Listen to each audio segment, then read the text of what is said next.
Yeah, it's time for some testimonials. What's going on, everybody? It's Brother Rashawn once again.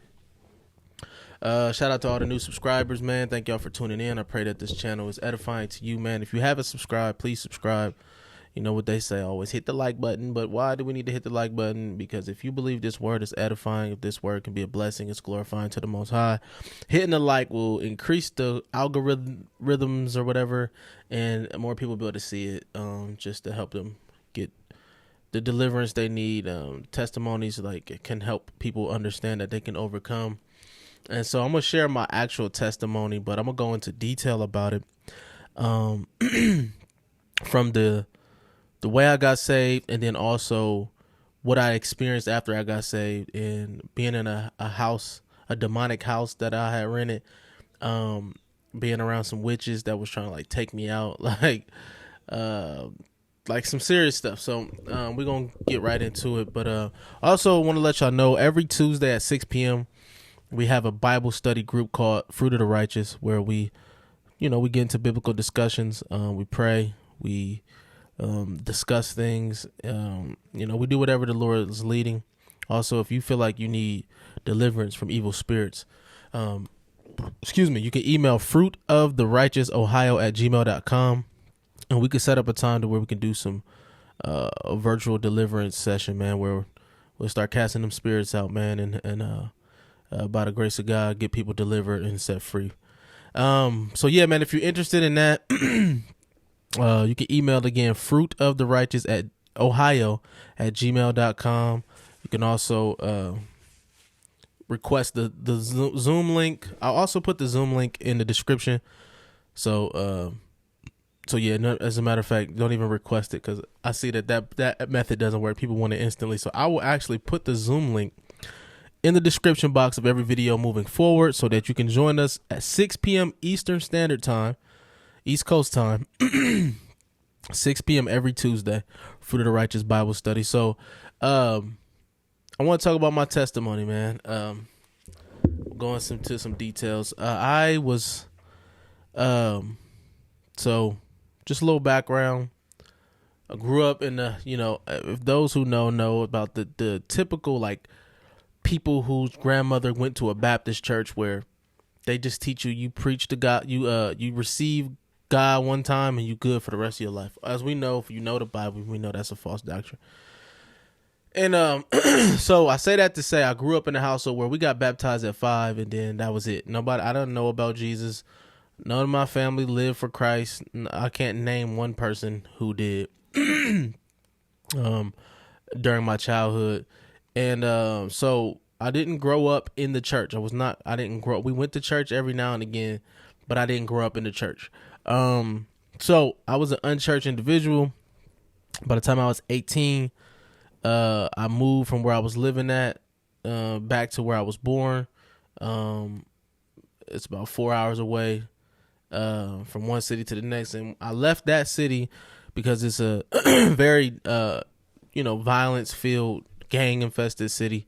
A lot going on. And so I went to my city that I was born in to have opportunity to get a job, get away from certain things. I was going to go to college, all that stuff. Long story short, I ended up not going to college because I didn't have no money, man. I was broke. I had a job where I was making like $7 an hour, standing up for 8 hours, man. I ended up quitting that job, and my aunt was struggling. I was staying with my aunt. They were struggling, paying the bills and stuff like that. And me being the extra person there, kind of added another burden. And so we got pressured to move. Me and my cousin got pressured to move out, and or I was gonna have to go back, and I didn't want to go back, so I started selling crack. So my cousin was already doing it, so I was like, man, listen, bro, I don't want to go to this job, man. I make $7 an hour, man. I'm tired of this. Boom, boom. I start hustling. I ended up getting another job, but I still kept selling drugs. And so then it led to my cousin actually getting locked up due to the drugs we were selling and the lifestyle we was living. He got caught with a pistol and a scale and some drugs and stuff, so he got locked up. Around that time, he was like my best friend, man. Like, this was like my big brother. Like, this is like a cousin, my first cousin, but he's more of a big brother to me. And so when he got locked up, and then also our other cousin got locked up, I just was like, man. So I moved. Me and my cousin, we ended up, when I first started hustling, we ended up getting getting a place when I first started selling crack on a bike. I was riding around selling crack. I was making money. So we ended up moving out like a month later. We ended up buying a car. We ended up moving out, moving in together into a crib. We was hustling at the crib. And kind of, cuz got kind of too deep in it. I maintained my job. I was still doing what I was doing, but I maintained my job just to keep myself from being out in the streets too long and ending up in jail, or ended up, something happening. So long story short, stuff started happening, man. My cousin and my brother got robbed one time trying to buy some drugs in another city. My cousin stuff started happening around us, and that's when cuz ended up getting locked up. When he so I just was backtracking to give the fullness, because I normally have to rush through my testimony when I'm making a guest appearance on the podcast, or when I'm trying to explain it on the stage when I'm rapping or whatever, or minister. But right now, because this is YouTube, it's unlimited. I'm going to get into details, man, so we can get some understanding about how God has brought me, what God has brought me from, so y'all can really understand the power of God. So anyways, so my cousin get locked up. Both my cousins get locked up for drug related stuff. So my older cousin, older than my cousin that I was living with, he got locked up, and he was our quote unquote plug, or our connect that we got the drugs from. And long story short, so I didn't have anybody to buy drugs from anymore. So, buy that particular drug. So I kind of switched to selling pills and weed, and I moved all the way to the other side of town. During that time, my mom was like going through some stuff. She was still in and out of her battles with drugs and in the streets and stuff like that, doing drugs and stuff like that. She's good now by the grace of God, but so she was in company with a lot of strange individuals, man. And so whenever something would go down, they would call me. And then also my aunt, my cousin's mom, who I was staying with at the time, and my cousins, they started getting into some stuff with some men. My aunt's ex-husband started, he ended up on drugs, and so he was like trying to break into their house and all this type of stuff. So I would get calls late at night, like, can you come over here? And then my mom would call me, can you come over here? This man won't leave my house. And so all these different things. And then my big brother is locked up. So it's like I started really, really being stressed out. I turned to alcohol. I started drinking. Like I had drank before. I would drink like on weekends or on occasion. I would smoke weed quite a bit. But around this time, all that stress, I turned to the bottle because I was so stressed out, man. I'm talking to the point where I was physically feeling it in my stomach because of everything that was happening around me. And so I quit. I started drinking, and it turned into, I would drink here and there, and then it turned into an every night thing. So then it started to become like a 7 days a week. Like I'm drinking every night. Started going out to clubs, and then I started going out to bars and pool halls, and I started really turning to women and like being very, very promiscuous with women. Normally people start with that stuff early. I didn't. I started with like I didn't lose my virginity till I was 18 or 17, my senior year. Whereas people around me, you seen it all, man, from before middle school. Like you was seeing people doing stuff, and by the grace of God and my mom, she did a pretty good job, raising us. There was times where, like I said, she had her own battle with drugs and stuff like that, and so I would there was times where me and my brother were kind of in the house alone at times when I was a teenager. I'm just giving y'all a foundation of where I come from. And so So this battle with my mom had become like something that's really always been happening. Eventually I'm gonna write a book about this and go into more detail, but I started, again, back to jumping forward, I started really drinking, man. Like drinking a lot. And at this time I'm probably like, when I first started like really drinking, I think when Cuz got locked up, I was 19, I want to say, maybe 20. And then I started drinking real crazy. I remember I started going out. I started messing with all these different women. I remember there was a time where I I wrecked into the back of somebody's car. I'm following these group of women to the next bar or club to go hang out and stuff. And I remember I banged into the back of their car and messed up the whole front end of my car. Airbags deployed, everything. I'm riding through the city. Riding through the city trying to get back to my apartment before the cops come. And I'm trying to get home and park the car so I won't get caught.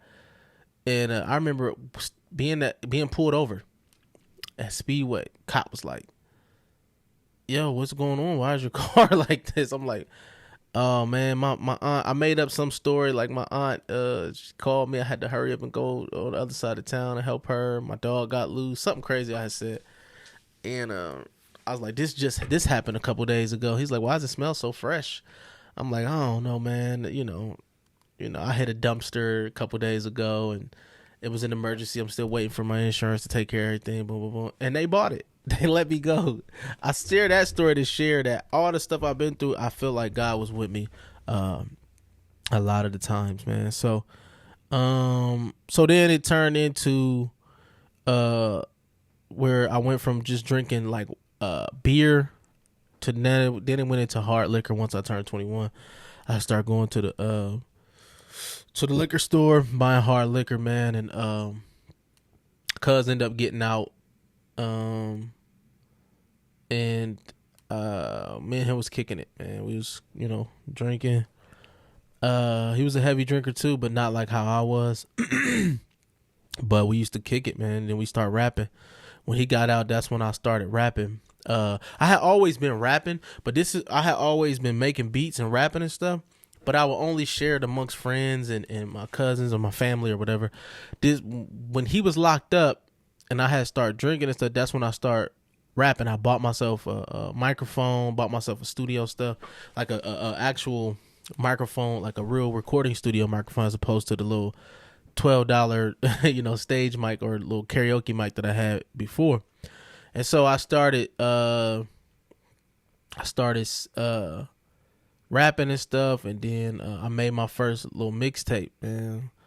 And then cats start hearing it. Brothers that's around the city start hearing it. They was like, "Man, bro, we trying to rock with you and what you got going on, man." And so we started our little rap crew, and then with that we started doing shows, and with the partying just increased. Studio sessions, man, we getting high. I started selling weed. I was selling weed. Cuz was selling a boatload of weed. We always had weed. We always had alcohol. Always had females around. So I started diving deeper and deeper into that life of, even though we weren't rich or we were still living like a rapper lifestyle. Like we were getting drunk, getting high, females everywhere, just partying and just kicking it. And so we started doing all that stuff. And again, the alcohol addiction got worse and worse. Now you start where it was just like a couple double deuces or 40 ounce every night and smoking a blunt. I would smoke weed all day, and then at night I would drink and smoke weed. And then it started to where it went from a pint of liquor every day, every night. I would go, like, I worked a second shift job. I would go on my lunch break. I would bust sales on my lunch break and my 15-minute break and go buy alcohol. Like, go to my stepmom at the time, she worked in the Kroger's. And so she worked part-time in there. So she would see me going in there like every day. And then I remember somebody told me that, she was worried about me because she kept seeing me going there and going to the liquor store. And so I would go in there and I just would buy pints, and then it started turning into fifths. And then it's like, it went crazy, man. It went to where now it's like, okay, now we making this music. We got a crew. We getting paid for shows now. We throwing our own shows and stuff like that, and bringing the city out. And so now you start to justify the lifestyle. And then I started to have this mindset that, okay, we about to make it with this rap stuff at some point, and then I will get help or I'll stop drinking. So I was like, man, I ain't tripping. I'm gonna just keep going. And then it turned into me drinking in the mornings and stuff because I would have withdrawals. Then it became where you thinking I'm probably like 22, 23 at this time. And it started to get to the point where, 22, 23 at this time. It started to get where I couldn't even go to sleep without drinking, because there was one day I tried not to drink because I was like, man, this is getting crazy. Let me not drink today. And this is after a year and a half, 2 years drinking every single day. And it's like I couldn't go to sleep like at all. And it was crazy. And then the weed started to make me paranoid. And it just started messing with me. And so I ended up started to really get concerned now at this point. It's like, whoa, I'm like an alcoholic. It started to hit me like, hold on. I can't even go to sleep. Like, I can't even, like, I feel weird if I don't have a buzz. And now the weed is starting to make me paranoid, and it's starting to be a bad high. So now it's like I got to drink more. And that's when it turned into, that's when it turned into like, okay, he drinking. Now I'm buying fifths every day, darn near. And then it turned into liters some days that I'm drinking by myself within the 24-hour period. And then it turned into I wake up in the morning and I need to drink something because I feel sick if I don't. And so I don't want to cry about this stuff, because thinking about it, going back to this, is kind of making me emotional. Realizing how far God brought me, but also realizing how lost I was, man, and how just jacked up I was, man. I don't want to stop the video because I just want to keep it rolling. I ain't no punk. It's like, nah, but it was hard, man. It was I started to really realize I looked at myself in the mirror one day, and I started to realize, like, bro, you're in a trap. Like, there's something wrong here. I started to be ashamed because now I'm trying to hurry up and speed past my stepmom so she don't see me when I go to the liquor store. I started trying to go to different liquor stores, and now it's just like, whoa, bro, how did you get to this point? And so now it's like, but at the same time, my music, I'm starting to get a buzz in the city and a buzz in other cities. Then I get a buzz in the capital city because I did a cipher for the capital city. Now I'm doing shows in different cities. And so at the same time, while I'm feeling like my life is on the decline because of the things I'm doing to my body with this alcohol, it was like kind of like I was just in this war with myself, and just always had this in the back of my mind. When I make it, I'll be able to get, rehab and get help when I make it, when I get rich. That was always my mindset. And so, so now it's like, all right, I started to change my diet. I started to eat like extremely healthy to try to counteract the health or lessen the blow of the health issues that would come with drinking so much. So I would eat, like, I started changing my diet. I started eating real healthy so that I can continuously drink more and not feel as bad, the next day. And for a season, it helped. Like, it worked a little bit to where now it's like I can drink and I can get up and not be hungover or as hungover. And so now it's like, all right, man, I'm in this thing, and it's like, it just is what it is, man. I even said it in a song when I was in the world. I said, I know y'all see me in the liquor store copping pints, but I'm not addicted. I'm gonna fix it. Promise. Then I said something, but that was like a prophetic song, and I didn't even know it. It was a song called Golden Soul, and it was on my first solo mixtape that I had dropped around the city, and it was, like I said, getting a buzz. But that was me first publicly acknowledging that there is an issue there. And so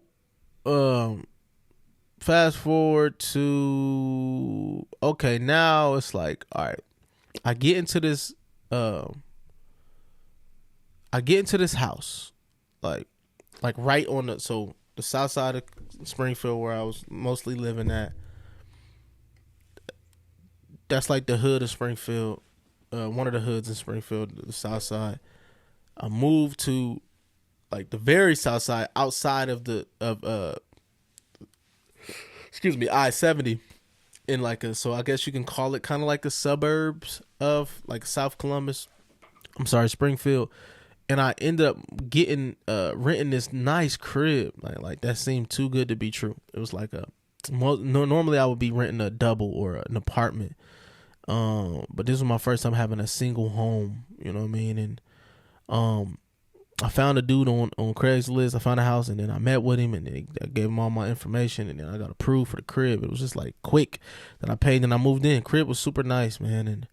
But there's a reason why I'm telling you about this crib, because some creepy stuff started happening in that crib. And so I get approved, I move my stuff in, move the studio in. All the homies is coming over, we're kicking it, we're recording stuff, and then I ended up having okay, so while I was in that crib, probably like a month or so, then I ended up getting saved in a crazy way. So during this time, I was doing the same stuff. I just moved to this nice crib. We still partying, we kicking it, we doing what we've been doing. We started getting worse and worse, but yet I kept trying to smoke it, even though it was just doing me. It was just weird, man. So one day we had a show. It was a 420 theme show. It was Saturday. It was 420. And we was smoking, right, on Saturday in 2013. And we woke up, me and one of my homeboys, we woke up. He had stayed the night at the crib. We was kicking it the night before. We driving. I remember my car that I had broke down. I had to get it fixed or something, so I was riding in Cuz's second car, this little Ford Escort, a wagon with the bang in the trunk. Like, I just remember driving in that until I was getting my car fixed or whatever. And so, we smoking, and I get high, and I get super high, and to the point where I can't even think, like to where my mind start tripping away. Only way I can explain it is that I felt like I lost control over my emotions, over my mind. It's like when somebody say he lost his mind, like that's like, I get what that saying means now, because it literally was like, all I can say is like, it's like I was losing the grip on my mind, and I was trying to control it to where, you know how you could control what you think, and you could control a lot of, you know what I'm saying? Or else I know I could at the time, and then I started to feel that control kind of dwindle away from me in this moment when I was having this bad high. Same weed I always, smoking weed, doing the same stuff we always do. But this particular day, I ended up getting super high. And it was a bad high. And so I decided, okay, let me splash some water on my face. This is crazy. What's going on with me? It didn't work. So I decided, let me go into this church that my grandma will go to. Some little Methodist church, it ain't no Holy Ghost power church or nothing like that. But I just go into the church. Something just told me to go in there. Later on, I know that this is the Holy Spirit, but this was God leading me in here. I'll go up in the church, and I'll pull up to the church, and my dude's like, bro, you good? You all right? Like, what's going on? So I get out. I'm like, bro, just let me go in here real quick. I'll get out. Just one person there, and happened to be the pastor. She walking out of the church. And I'm like, can I go in here, please? Like, there's something going on with me. I just want to talk to God. Because I believe in God, I just didn't believe in the Bible or Jesus. I didn't believe that Jesus was God. I believe he was just a man that the man tricked us into believing. for control. You know, the silly stuff that we do, the excuses we make when we want to live how we want and not acknowledge that there's some sort of consequence for our lifestyle. So prior to this day, I would always have little thoughts about, you know, is heaven or hell real? You know what I mean? So I was kind of like, so prior to this day, let's rewind back. So this dude gave me a book called The Kabbalion, and do not go read that book. But I started reading it, and it talks about all type of this deep, off the wall spiritual stuff about there's no evil. It's just only polar opposites. There's only there's no God. There's no God. It's just the all, and we're all the all, and just this universe stuff that started messing with my mind. I believe that played a factor in the tripped out high I was having, because I started to shift my mind into this kind of being a spiritual, listening to this spiritual stuff. And this dude I was talking to, he was another dude that rapped in the city, and he was like real intelligent and real arrogant, big ego kind of guy. And I started hanging with him more. We started doing music together and having these quote unquote deep conversations. And I started tapping into some stuff, man, some demonic stuff, man, some idol worship type stuff that we didn't even, that people are ignorant to. And where, he's calling himself a god, and I started to maybe dive into, man, we're gods and all this type of different deep stuff, man. So I started to pray. So I started to like try to do chi and meditate and all this stuff, trying to, find my little spiritual way during this time. And so anyways, fast forward back to this moment of me having this bad high and going to this church. And she said, you want me to pray with you, or you want to go in there by yourself? I said, I want to go in here by myself, and then if you want to pray with me after, you can. I just need to go talk to God. I went in there. I went to the altar. I don't even know the term altar until I got saved. I get on my knees and I literally said this: God, what is wrong with me? And the Lord was like, surrender. That's all I remember hearing. Can't remember if it was audible, if it was within me. It doesn't matter, because I was in this spiritual place where I was so deep in my own mind, and it just was such a haze, like this bad high I had, which is what God used to bring me in. Then I left. I started crying at this altar, start shaking and stuff, man. And that feeling that I had, that I was losing my mind, it went away. And then the lady comes, she starts praying for me. And she said some stuff about you have a plan for this young man, and we know that you have great things in store for him, and all this different stuff, man. And so I got up, I walked out, I said thank you, and I left. Got back in the whip. Chad like, wanna hit this? I'm like, I'm cool, bro. I gotta go buy a Bible. The lady didn't tell me to go buy a Bible. I just felt deep in my spirit that I needed to go buy a Bible. And listen, I had never owned a Bible up to this point. I'm 24 years old at this time. I did not buy a Bible up to this point. Now before I dive deeper into that, I'm gonna rewind to when I had these different episodes where I was, with the drinking and just arguing with my homies, and stuff started happening around us. And I remember I went out one time on my birthday. It was 12/12/12 when I turned 24, and I started to get, be deep about that. Like, it's 12/12/12 was my birthday. I remember I went out. One of the homies took me out, and because people always want to take me out on my birthday and stuff. So like, homies would take me out. Every time people were like, yo, bro, come with me on your birthday, whatever. So he took me out, and I ended up like messing with this chick that I never met before. I ended up, kissing her like inside the club, which is stuff I never used to do. But I started to lose it at this point. I started to just be so wild and reckless. And then I got in her car, because my dude he drove me out of town to the spot in Dayton. And I went, I'm like, bro, I'm about to go kick it with these chicks. and he was gonna follow me, but the girls were super drunk, and so I was like, all right, I'll drive, even though I was super drunk. I drove, man. I was riding in the whip. I was driving 58 in like a 35. And I got pulled over by military police. And I started going off on the cops. You only pulled me over because I'm black, just wilding, like cussing them out. And he's like, you want me to take you to jail? Do you want me to? I was like, I don't give a F. I remember this. I was so drunk, but I still remember this. I was like, I don't give a F. Like, F you, F y'all, do what y'all want. Like, this is how like, I was just going off the deep end at this point. And they arrested me. Took me downtown or to their base or whatever. I don't even remember where I was at. And I'm still cussing the dude out. And I remember the dude, like, looked down when he was filling out the paperwork, trying to bring me in.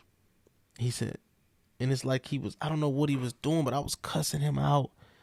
And he just looked down and he's like, listen, do you want to go to jail? Because I'm still willing to let you go right now if you just relax. And I'm like, and like, you know, it's white cops too. It's like, you know, normally you doing all that. Like, dude's getting shot for that, you know, according to, if we look at the media.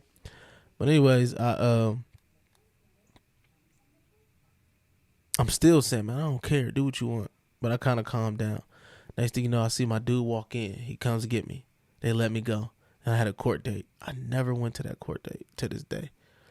And it doesn't show up on anything. Like, it doesn't block me from getting my license. Like, I don't even know where it's at. Like, I even called and try to figure it out. They said, we don't see nothing in here.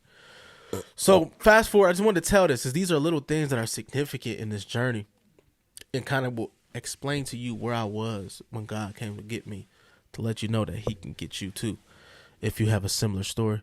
So I went to Goodwill to buy a Bible. Then it had no Bibles in this Goodwill. So I went all the way to the other side of town to go to another Goodwill. I don't know why I wanted to go to Goodwill to get a Bible. I go in there and I find a book, and it's this orange book. I'm looking for a black Bible. You know what I mean? Brown Bible, blue, whatever. You know what you typically see when you go into a church. I ain't see that. So I look, and I see an orange Bible on the orange book. I didn't know it was a Bible at the time. Something told me pick it up. Picked it up, looked at it, and it says the story of God, how he came, how he made man. Man rebelled against him. Then God flooded the earth, reset everything. Man still rebelled, and then God sent his son to walk amongst us, and now he gives you an opportunity to find your place in the story of God. Like, I wish I could find this Bible, because I started reading it so much. The cover came off because I was reading that mug every day so hard. It started getting messed up. It's got to be somewhere around here somewhere, but I don't know where the cover is at. But it was an NIV Bible. And this is how ignorant I was. It was $1. I was so hyped that I thought I got some sort of special edition Bible, because I said, this is the New Testament and the Old Testament. This is how ignorant I was. I thought that stuff was separate all the time. Of course, you see Bibles like that where it'll be just the New Testament, but you never see no Bible where it's just the Old Testament. Most of the time it's the New Testament and the Old Testament, but this is how ignorant I was. I thought I had some super rare find that was a Bible that had both the New Testament and the Old Testament, because I didn't know nothing about none of that. So I just started reading that mug, and then I just knew that Jesus was the Son of God. Like, before I even started reading the Bible, I just had this understanding that Jesus Christ really is God. And I remember talking to my dude the day that I when that church we left, we went to go get something to eat, and I said, man, Jesus was perfect. I just started saying, I just knew this stuff. I just knew. I just had a knowing that Jesus was perfect, that Jesus was God, Jesus was Lord, that he's the only way. I had this understanding. And my dude had said some old, some stuff, we was ignorant, man, like some stuff about Jesus, and that, trying to debunk Jesus, the same type of conversation we would have prior. And I got mad. I'm like, bro, don't ever say that about Jesus. Like, I just started defending Jesus, man. Like, I just knew, like, bro, you talking about God, bro, you better chill. And so I left. So that day we went to the club that I was about to be performing at that night. We went early so we could eat and stuff. It's like a bar and grill type of joint. We go there, eat, and like I didn't want to drink or smoke no more. But then the withdrawal started hitting me hard. I mean, to the point where I felt super depressed. I started shaking. I was nervous, and it just was like the withdrawal started to hit me as we sitting at this table. And my dude, he drinking. He ordering shot after shot. I'm like, here, bro, you sure you don't want no shot? I'm like, no, I don't want to do it no more. And then like at this spot, they had like alcohol on the shelves around the where we were eating. And it's like the alcohol was like talking to me. It was so weird, man. And I remember it was such a battle in my mind not to drink, but the withdrawals was so bad that I literally started shedding a tear. Like I started crying at the table. My mind was just so messed up. And I had to get up and go in the bathroom, man. I'm like, man, what the heck is going on? This is like the strangest thing. Nah, this is after I had the encounter with Christ. So I say that to say, like, everything didn't just poof. Now all is well. You know, you feel perfect. No, that didn't happen with me. Go back to the table. I'm like, listen, I got withdrawal symptoms. I'm about to drink because I can't take this no more. But when I was drinking that day, it felt like, I could say it almost felt like a celebration of I'm about to get out of this lifestyle. Like, this is my last time doing this stuff. So I started drinking just to tell off the withdrawals. So that's how that day went. Did the show, you know. So then the next leading up to that, next couple of weeks, I started having withdrawals to the point where I couldn't go to work. I had to leave work like multiple times. I'm like, and I was making excuses as to why I was leaving. I just one day told my boss, like, look, man. And this dude, me and him did not get along. Like, this dude was like just always like nitpicking me, and like I was messing with certain females at my job, and he was like telling people that I was messing with different females, like weird stuff like that. Like, so me and him did not get along. But he never fired me. I remember one time I got mad. Even there was a time where I got mad like at him and started like cussing him out, and like the boss above him brought me into his office like, man, listen, I like you because you remind me of me when I was your age. But you gotta relax, man. You gotta, I understand your passion. I understand you're upset, but you gotta relax. And I say that to say God was even with me during these times. Like, I should have been fired from that job. I was missing so many days, and I should have been fired. But fast forward back to after I had the encounter with Christ, I'm starting to have withdrawals. So I'm telling one day I just told him, like, listen, man, I'm about to leave and I don't know when I'm coming back. I'm having withdrawals from, I was an alcoholic, man. And he looks at me and he says, I understand. I'm 5 years clean. I was an alcoholic. I'm like, wow. I'm like, okay. So he said, go get yourself right and then just come back when you can. So I left, and, I started having these different episodes of where I couldn't sleep, and I started having nightmares, and then in back to the new crib that I had just rented, started a lease with, I couldn't be in that house alone because it was like weird stuff going on that I can't explain. And it was like I was seeing stuff and feeling this eerie feeling, and it was just I couldn't be there alone.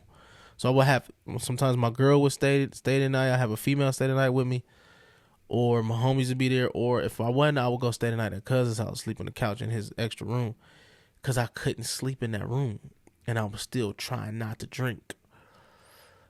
So I had these different episodes where I was like, the chick that I was dating at the time, like I had this weird episode where I thought she died. Like, I thought she got into a car accident. Like, something in my mind was telling me she's about to die. She's in a car accident right now. So I call her crying, like, because I was just tweaking in my mind. This is what the withdrawal symptoms were doing to me. There's times I wake up, I couldn't see out of one eye, and it just was bad, man. It was bad. Withdrawal symptoms were horrible, man. And so after that,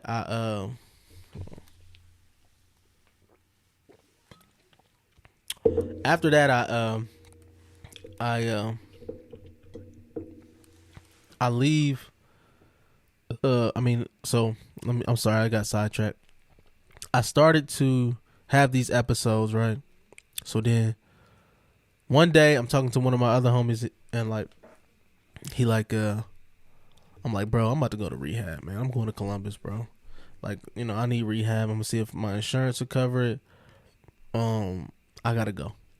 So he helped me load up the car and stuff, and we chopping it up. And I started telling him about. Oh no, let me backtrack. I'm getting ahead of myself. So I actually started to, okay, I'm back in this crib, and I would go shower and stuff there and stuff whenever I would be alone there. It'd be during the day. I'm showering and getting dressed. One day at my crib that I was at, I shower, and in the shower, excuse me,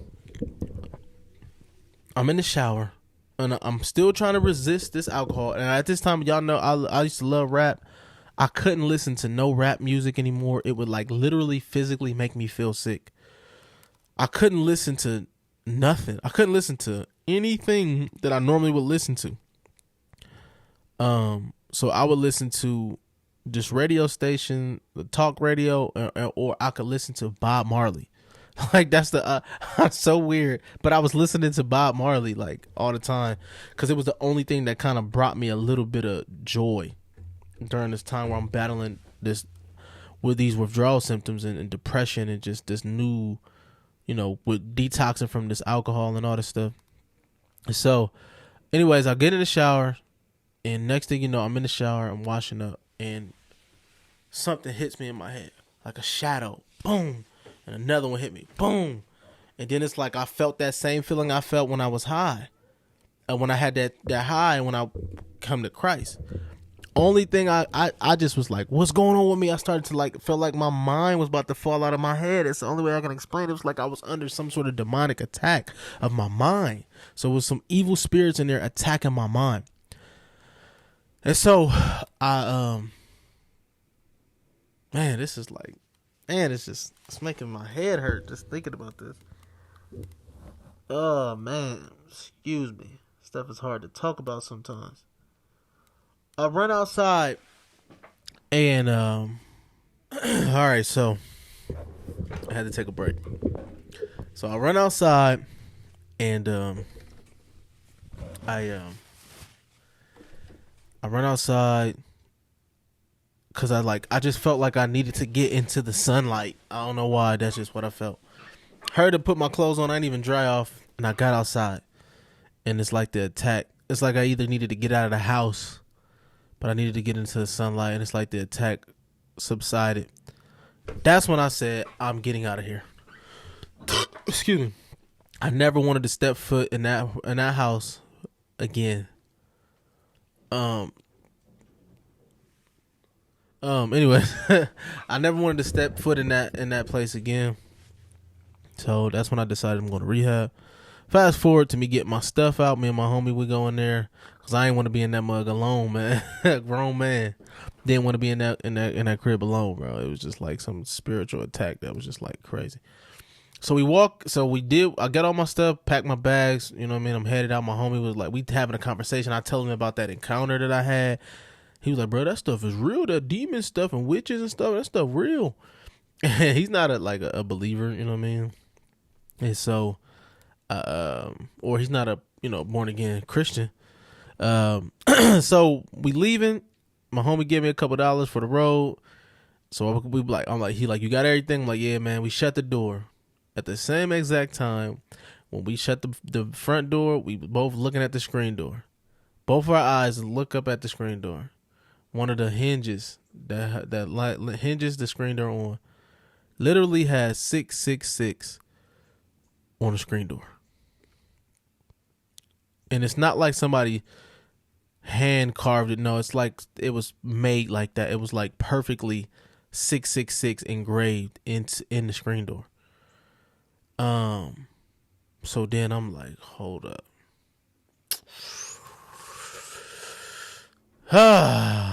We both look at each other, and I'm like, I'm never coming back here again. I left all my furniture. I left stuff in there, man. So long story short, man, I go start my journey. I go stay with my mom. She was, settled at this point. She had married some guy. She had got into the church about a year prior to my to me coming to Christ. So my mom is married to an African guy here in Columbus, and she has a crib with, she moved in with him when she got married. I moved in with her. And it was just going to be temporary. I had plans to go up to Columbus and find a good rehab. Come to find out that rehab did not accept my insurance. So then my mom, I tell her everything that's happening. Because at the time, nobody really knew. Again, like I said, nobody really knew how bad my problems were. My mom, I tell her about it. I said, I'm going through this. Blah, blah, blah. She's like, okay, we're going to nurse you back to health. We're going to pray. We're going to feed you good. I'm going to give you lemon water. We're going to detox you. We're going to fast and all that stuff. So my mom starts fasting for me, praying for me. This is when she was like all the way A1 in the Lord. Pray for her to come back. She's backsliding now, but pray for her to come back. But she was all the way A1 in the Lord. She praying for me. She said one time she was up in the morning praying for me, and she got the strongest taste of alcohol in her mouth. And she was like, couldn't really believe it. And it was the Lord showing her how bad my alcohol issue was. So we get up, we start getting on this prayer line at midnight and at 5 o'clock in the morning. I get on the prayer line at 5 o'clock in the morning one day. This is probably after like being there 2 weeks. Although I'm having this time with the Lord, I'm writing letters to the Lord. I'm writing different stuff just about my journey. I'm reading the word, but I'm still going through the worst depression ever because of the withdrawal symptoms. So it's kind of like this dual thing where it's the greatest time of my life because I learned the truth about who God was, and I'm establishing a relationship with him and knowing who he is. But at the same time, I'm still going through this battle with these withdrawal symptoms. So one day they take me to Hoover Dam, which is like a nice little spot out here in Columbus, very beautiful, waterfalls and water and all that. And from that day I had out there walking with her and her husband, and we just looking at God's, creation. It's like that was the day that the depression and the withdrawals lifted off of me. And that day, prior to me going out there, we got on the prayer line, and the woman started praying for me. This lady's all the way in Florida. She said, God gonna bless you with a studio. You do music, don't you? Lady never met me. Mind you, I had just come to Christ, so while I was up there, I had recorded my first song as a new born again creature, and I'm cussing in the song. That's how ignorant I was to the things of God. You know what I mean? I'm still learning. I'm still reading my Bible. I didn't have a church at the time. When I got to Columbus, I eventually started to join this church, where I eventually got baptized and all that stuff. But long story short, that's how my walk began. A little bit after that, I got baptized in the Holy Spirit. Then I ended up meeting my wife, and me and my wife actually gonna get into this testimony of how me and her got together. It's another thing. We're 8 years in now, but it's another God connection, man. That is an interesting testimony that I think could be an encouragement to a lot of people. But I just wanted to get on here and go into details about my walk with God. So those, a lot of y'all may already know, I started, I got over the alcohol withdrawals, all that stuff. Then we got married. Then life started hitting me, and then I would go back. And when I got stressed out, I would go back to drinking. 3 months I'm drinking, then get prayer, then just quit. 5 months sober, then back to drinking whenever life would hit me. And then by 2018, September of 2018, it has now been 3 years since I had a drink.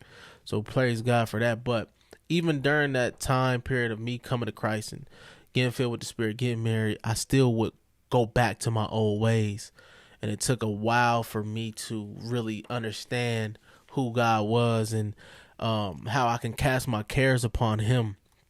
And if I make my request known to him, the peace of God, through prayer and supplication, making my request known to him, his peace will keep my heart and my mind in Christ Jesus, man. So I learned that resist the devil, he'll flee from you. And now I have been sober ever since then. Alcohol is not even a problem for me. Like I'll never drink again. I won't even drink at the marriage supper of the Lamb. I'm cool. I don't want no alcohol. I don't want nothing to do with it. And so because it's destroyed so many aspects of my life, and it just was bad. And even on this side, it had got up to that level again where I started having withdrawals again and stuff like that. But by the grace of God, he got me out of it for good, and he could do the same for you. I just wanted to get on here and go into detail about my testimony. Pray that it be an encouragement to people. You can hear it in my music, bits and pieces of it. I talk about it in my music, and I just wanted to really fully go into detail about my testimony in hopes that it would encourage somebody who may have a family member who's going through a similar thing. You can share it with them to help them get through, or you've experienced some things, or you're battling with belief, or just whatever the case may be. However God wants to use it, I just wanted to get on here and tell this story. Also, I'm about to share my my I went to jail part 2 testimony eventually, but I did want to get this testimony out. Again, every Tuesday, 6 p.m. Fruit of the Righteous, virtual fellowship meetings. Zoom link will be in the description.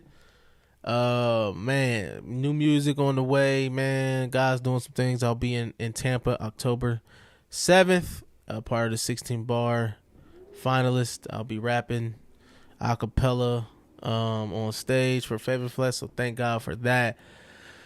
Man, just got some things coming up. We got another artist for S2G. Shout out my bro JD, Hugh Holla. He doing some things. He just got done doing Freedom Fire, which is a festival, like a big festival down in Oklahoma, and he had a great time doing that. The Lord was glorified, and that's just another brother who's a part of our movement. S2G, we just signed to God. We also will have more. The website will be back up and running here soon, merch and all that good stuff, man. But y'all just be encouraged, subscribe, share, all that good stuff, comment, interact, man. I'm out.